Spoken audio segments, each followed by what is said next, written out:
అందరికీ నమస్కారం. Welcome back to Vamsi Krishna academy. మనం టీజీ టెట్ అండ్ డిఎస్సి క్లాసెస్లో భాగంగా తెలుగులోని ముఖ్యమైనటువంటి అంశాలను చూస్తున్నాం. ఇందులో భాగంగా ఈరోజు మనం పర్యాయ పదాలను చూద్దాము. 20 ముఖ్యమైనటువంటి పర్యాయ పదాలను ఈ క్లాస్లో మనం చూద్దాము. మొదటిది పోరాటం. పోరాటం అంటే పర్యాయ పదాలు యుద్ధం, సంగ్రామం, సమరం. మన క్వశ్చన్ ఇలా అడగవచ్చు, పోరాటం అనే పదానికి పర్యాయ పదాలు ఏంటి అంటే యుద్ధం, సంగ్రామం, సమరం. తర్వాత రెండవది ప్రశంస. పర్యాయ పదాలు పొగడ్త, స్తోత్రం. మూడవది బంగారం. బంగారం అనే పదానికి పర్యాయ పదాలు పసిడి, పైడి, పుత్తడి. నాలుగవది బాట అంటే పర్యాయ పదాలు దారి, మార్గం. తర్వాత ఐదవది బండనము. పర్యాయ పదాలు యుద్ధము, రణము. ఈ విధంగా గుర్తుంచుకోవాలి. బండనము అనే పదానికి పర్యాయ పదాలు అంటే యుద్ధము, రణము. తర్వాత ఆరవది భర్త. పర్యాయ పదాలు నాథుడు, పతి, ధవుడు, మగడు. తర్వాత ఏడవది భార్య. పర్యాయ పదాలు పత్ని, అర్ధాంగి, దయిత, దార, జాయ. తర్వాత ఎనిమిదవది మిత్రుడు. పర్యాయ పదాలు చెలికాడు, స్నేహితుడు.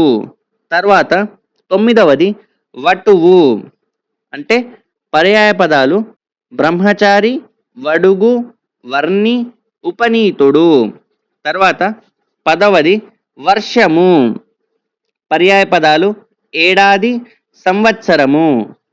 11వది విష్ణువు. పర్యాయ పదాలు నారాయణుడు, కేశవుడు, దామోదరుడు. 12వది విప్రుడు అంటే పర్యాయ పదాలు బ్రహ్మణుడు, భూసురుడు.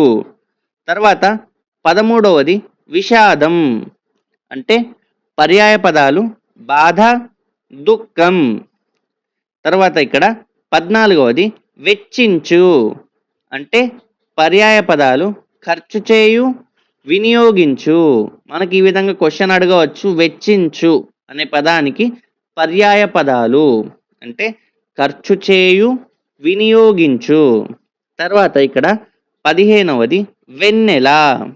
వెన్నెల అనే పదానికి పర్యాయ పదాలు జ్యోత్స్న, కౌముది, చంద్రిక. తర్వాత 16వది వేదండము. వేదండము అనే పదానికి పర్యాయ పదాలు ఏనుగు, కరి, గజము. తర్వాత 17వది సంబురం అంటే పర్యాయ పదాలు సంతోషం, ఆనందం. తర్వాత 18వది సొంపు అనే పదానికి పర్యాయ పదాలు సోయగం, అందం. తర్వాత 19వది సంస్కరణ. పర్యాయ పదాలు బాగు చేయడం, చెడును రూపుమాపడం. తర్వాత 20వది హాటకం. హాటకం అనే పదానికి పర్యాయ పదాలు బంగారం, హొన్ను, కాంచనం, సువర్ణం, హేమం, కనకం. ఈ విధంగా ఈ క్లాస్లో మనం 20 ముఖ్యమైనటువంటి పర్యాయ పదాలను చూడడం జరిగింది. ఈ క్లాస్తో మనకు 10th క్లాస్ వరకు కూడా ముఖ్యమైనటువంటి పర్యాయ పదాలన్నీ కూడా మనం చూడడం జరిగింది. మనకు ఇందులో నుండి క్వశ్చన్స్ అనేది రావడానికి అవకాశం ఉంది.